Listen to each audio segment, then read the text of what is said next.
सोच न्यूज, एक नई सोच के साथ। સમાચારમાં વાત કરીએ તો ખેડાના ગલતેશ્વરમાં સેવાલિયા થર્મલ પાવર સ્ટેશન નજીક કેનાલમાં 3 લોકો ડૂબ્યા હોવાનો બનાવ સામે આવ્યો છે. શોધખોળ દરમિયાન નર્મદા કેનાલમાંથી એકનો મૃતદેહ મળી આવ્યો છે અને અન્ય 2 યુવકની તરવૈયા દ્વારા શોધખોળ હાથ ધરાઈ છે. વિગત અનુસાર વાત કરીએ તો ખેડા જિલ્લાના ગળતેશ્વરમાં નર્મદાની મુખ્ય કેનાલમાં 3 યુવક ડૂબ્યા હોવાની ઘટના બની છે, જેને પગલે કેનાલ પાસે લોકોના ટોળેટોળા એકઠા થયા છે.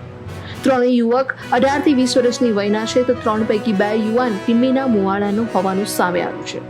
હાલ સ્થાનિક તરવૈયાઓ અને તંત્ર દ્વારા યુવકોની શોધખોળ કરાઈ રહી છે, તો આ ઘટના બનતા ગ્રામ પંચાયતની ચૂંટણી વચ્ચે આખું ગામ દોડતું થયું છે.